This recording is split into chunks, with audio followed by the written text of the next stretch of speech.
I'm Carol Fitzgerald from BookReporter.com, and we're here today talking to William Kent Krueger about his Cork O'Connor series. Kent, welcome to our offices. It's so nice to have you here. Pleasure to be here, Carol. Really, really, really nice to have you here.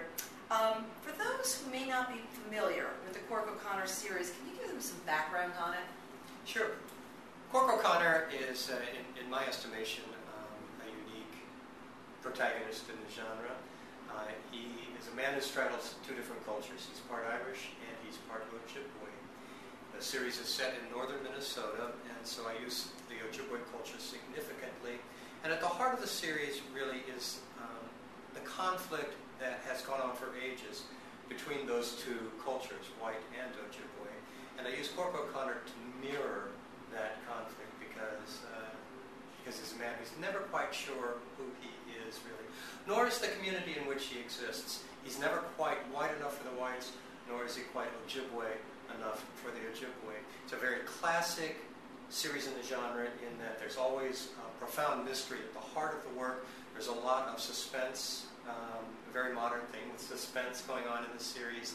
And it's also, I think, unique in that it's a series that has family involved in it. Cork's not a loner protagonist.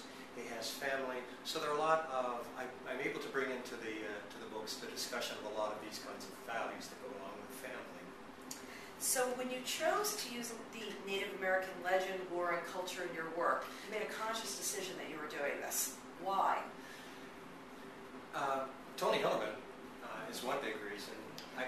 My father was a high school English teacher, so quite honestly, here's a confession here. I wasn't a big reader of mysteries before I began to write them, but about the time I sat down to write the first book in the series, a book called Iron Lake, a friend of mine who was a huge aficionado of mysteries said I should read this guy named Tony Hillerman.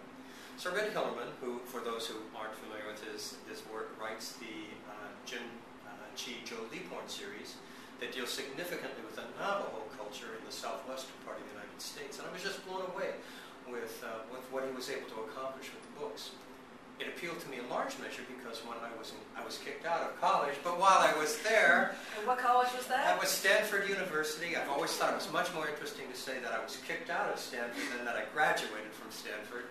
But while I was there, cultural anthropology was my major. So the idea of building a series around a unique culture, the Ojibwe culture, was terrifically appealing to me, and the idea that then I was going to have to do research in an area that fascinated me anyway was just icing on the cake. So how much of you is in Cork?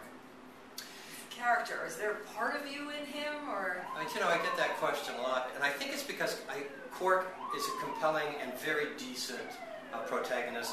I'm a pretty compelling and pretty decent guy. The truth is that who Cork is, how he sees the world, comes a lot out of my own perceptions and reactions to the world. Cork believes in family. Cork believes in justice. Cork believes in making commitments in life and standing beside them. Those are all values that I also hold to. There's a lot of difference between Cork and me. Cork O'Connor is an Irish name. Right. Krueger is not Irish. Cork is profoundly Catholic at this point in the series. I'm a Methodist kid, raised Episcopalian. Cork has a significant connection with the Ojibwe community. He has Ojibwe blood in him. I have no Ojibwe blood in me. Cork was for a very long time in law enforcement. I spent a night in jail once. So we're very different in many ways. But Cork's response to the world honestly comes out of how I respond to the world. Mm-hmm. So did the story have definitive arc to it? Does it have, did you, when you set out at the beginning, did you say, wow, you're writing a series here, because I'm writing a book, and then I fell in love with this character and I wanted to keep writing him? I wish I could say that I had a series in mind. I was just writing a book that might be good enough to get published. What I found was about halfway through Iron Lake, the first book in the series, I discovered that I was writing relationships that were going to be so complex, I couldn't bring them to a neat end at the close of this book. And when I thought about it, I thought, it's going to take me probably 3 books to bring everybody in particularly in the familial relationships in Iron Lake, to the place I want them all to be. And so I began then thinking about it as a 3-book sort of story arc. At the end of 3 books, this is where Cork and his family and all those important to him want to be. So that was the first arc I thought about, and when I reached the end of the 3rd book, which was Purgatory Ridge, it was wonderful. It all worked out the way I had imagined. But the problem was is that I didn't have any more stories to tell. So I began thinking about where does Cork go from here, and from that point on, really, it's been more a book-by-book consideration. Cork and his family age. Their relationships change as the children grow, and Cork and his wife are in a different place in their relationship.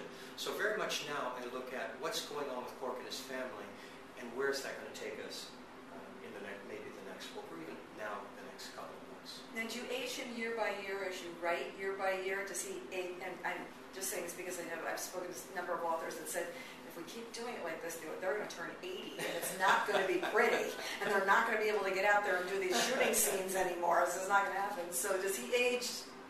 He aged pretty much chronologically in keeping with how the books are constructed and when they actually come out.